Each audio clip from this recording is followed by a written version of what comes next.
मेरा बच्चा अच्छे से पढ़े, खुद ही सारा होमवर्क कर ले, मुझको बार बार उसको पढ़ने के लिए बोलना नहीं पड़े। बस इतना ही तो सपना होता है पेरेंट्स का। लेकिन मैक्सिमम केस में पेरेंट्स परेशान रहते हैं कि मेरा बच्चा पढ़ता ही नहीं है। तो आज मैं आपके लिए लेकर आई हूँ कुछ टिप्स एंड ट्रिक्स कि बच्चों को घर पर पढ़ाने का सही तरीका क्या होता है। नमस्कार दोस्तों, मैं नीतू सिंह स्वागत करती हूँ आपका मेरे YouTube चैनल पर। दोस्तों, बच्चों की पढ़ाई एक ऐसा टॉपिक है जिसे हम एक वीडियो में पूरा नहीं समेट सकते हैं। फिर भी मैंने बहुत से रेलेवेंट पॉइंट्स को कवर करने की कोशिश की है, इसलिए वीडियो को आप पूरा एंड तक जरूर देखिए। दोस्तों, वीडियो में आगे बढ़ने से पहले मैं आपको बताना चाहूंगी कि आपके हर क्वेश्चन का और आपके हर सजेशन का मैं तहे दिल से स्वागत करती हूँ। इसलिए वीडियो को पूरा देखने के बाद आपके मन में जो भी क्वेश्चन हो या जो भी सजेशन हो, मुझे कमेंट बॉक्स में लिखकर जरूर बताइएगा और मैं कोशिश करूंगी कि अपने आने वाले वीडियोस में मैं आपके उन सवालों का जवाब दे पाऊं। दोस्तों, आज के वीडियो को मैंने 3 पार्ट में डिवाइड किया है। पहला, बच्चों के अंदर पढ़ाई को लेकर इंटरेस्ट कैसे क्रिएट करें, यानी बच्चों का मन पढ़ाई में कैसे लगे, इसके लिए मैं आपको 5 टिप्स दूंगी। दूसरा, बच्चों को पढ़ाने का सही तरीका होता क्या है, इसके लिए भी मैं 5 टिप्स दूंगी। और तीसरा, बच्चा कभी कभी पढ़ा हुआ भूल जाता है, तो बच्चा पढ़ा हुआ भूले नहीं, उसको याद रखने का क्या तरीका है, इसके लिए भी टिप्स दूंगी। और लास्ट में एक मास्टर टिप दूंगी। चलिए एक एक करके पॉइंट वाइज देखते हैं। और हाँ, वीडियो को आधा में मत छोड़िएगा या स्किप कर करके मत देखिएगा, वरना ठीक से समझ में नहीं आएगा, क्योंकि सारे चीजें एक दूसरे से रिलेटेड हैं। सबसे पहला, बच्चों के अंदर पढ़ाई को लेकर इंटरेस्ट कैसे क्रिएट करें, बच्चों का पढ़ाई में रुचि कैसे हो। नंबर 1, पढ़ाई को बोझ नहीं बनाना है। पढ़ाई में इंटरेस्ट इसलिए नहीं लगता है क्योंकि बच्चे को पढ़ाई बर्डन लगता है, बोझ लगता है। और वो बोझ इसलिए लगता है क्योंकि हर समय कुछ पेरेंट्स पढ़ाई पढ़ाई पढ़ाई करते हैं। यानी जब आप हर समय पढ़ो पढ़ो पढ़ो, हर मूड में हर सिचुएशन में बोलते हैं, तो बच्चे को पढ़ाई बर्डन लगने लगता है। इसलिए हर समय पढ़ाई पढ़ाई नहीं करना है। नंबर 2, बच्चे से डिस्कस कीजिए कि आज उसके क्लास में क्या हुआ था, उसके स्कूल में क्या हुआ, उसकी फेवरेट टीचर कौन है, उसका फेवरेट सब्जेक्ट क्या है। इन सब चीजों से रिलेटेड बच्चे से कॉमन टॉक कीजिए, उसे डिस्कस कीजिए। नंबर 3, बच्चे से उसकी डिफिकल्टीज के बारे में बात कीजिए, यानी उसको पढ़ने में क्या दिक्कत होता है, क्या वो पढ़ा हुआ भूल जाता है, या उसको समझ में नहीं आता है, उसका कॉन्सेप्ट नहीं क्लियर होता है, या उसको क्लास में किसी तरीके का दिक्कत होता है, या घर में पढ़ने में उसको कुछ दिक्कत होता है, या उसको मैथ के सम समझ में नहीं आते हैं। बच्चे को क्या डिफिकल्टी है, इन डिफिकल्टीज के बारे में उससे डिस्कस कीजिए।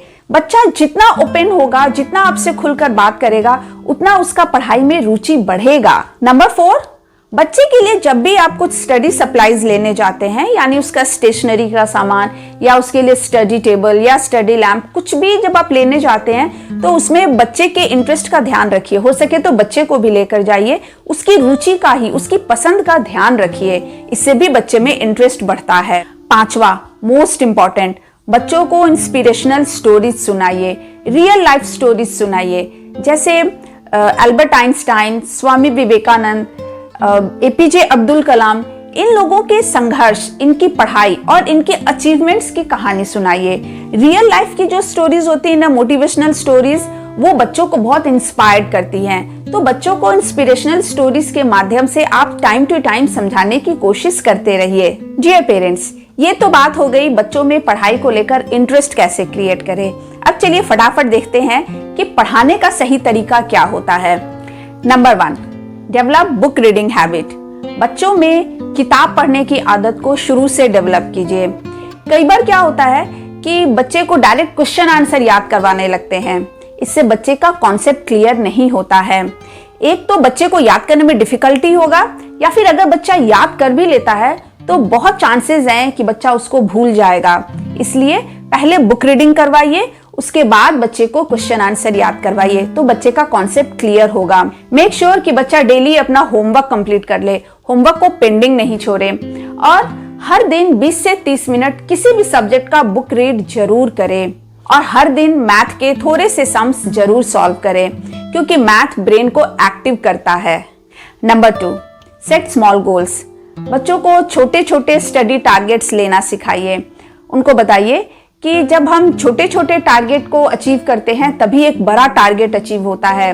जैसे हर दिन उनको आज कौन सा चैप्टर कंप्लीट करना है, या इस वीक में कितना पोर्शन कंप्लीट करना है, किसको रिवाइज करना है, इस तरीके के छोटे छोटे टारगेट्स लेना बच्चे को सिखाइए। Number 3, use study lamp. बच्चे को टेबल लैम्प में पढ़ाइए।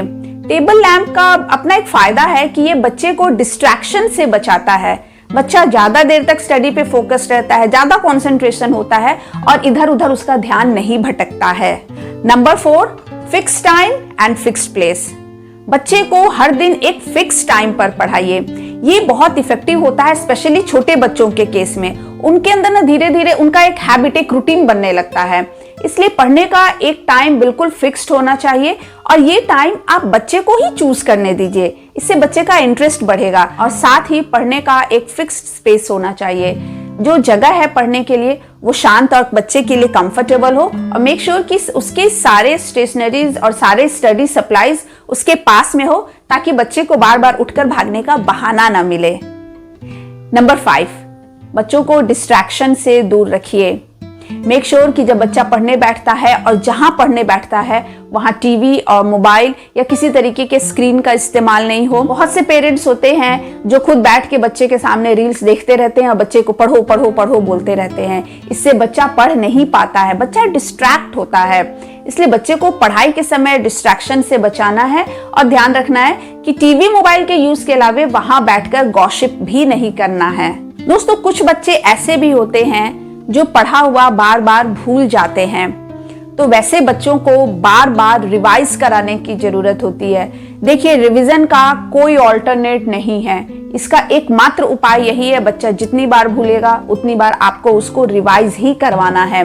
बच्चों को डायरेक्ट क्वेश्चन आंसर याद मत करवाइए, पहले बच्चों को एक्सप्लेन कीजिए, बुक रीडिंग करवाइए, बच्चों को वीडियोस की मदद से एक्सप्लेन कीजिए और तब बच्चे को क्वेश्चन आंसर याद करवाइए। और याद करने के बाद उसको 2 रिवीजन जरूर करवाइए, तो बच्चा ज्यादा दिनों तक याद रख पाएगा। लास्ट में एक मास्टर टिप, बच्चों को मेडिटेशन करवाइए। मेडिटेशन बच्चों के मन को शांत रखेगा, उनका पढ़ाई में मन भी लगेगा, उनका फोकस और कंसंट्रेशन बहुत इंप्रूव होगा। साथ ही आप देखेंगे कि बच्चे के बिहेवियर में पॉजिटिव चेंजेस आएगा। दोस्तों, अगर वीडियो अच्छा लगा, यूजफुल लगा, एक भी पॉइंट अगर आपको अच्छा लगा तो वीडियो को एक लाइक जरूर कीजिए और मेरे चैनल को सब्सक्राइब कीजिए, बेल आइकन को प्रेस करना ना भूलें और इस वीडियो को कम से कम अपने एक मित्र को जरूर शेयर करें।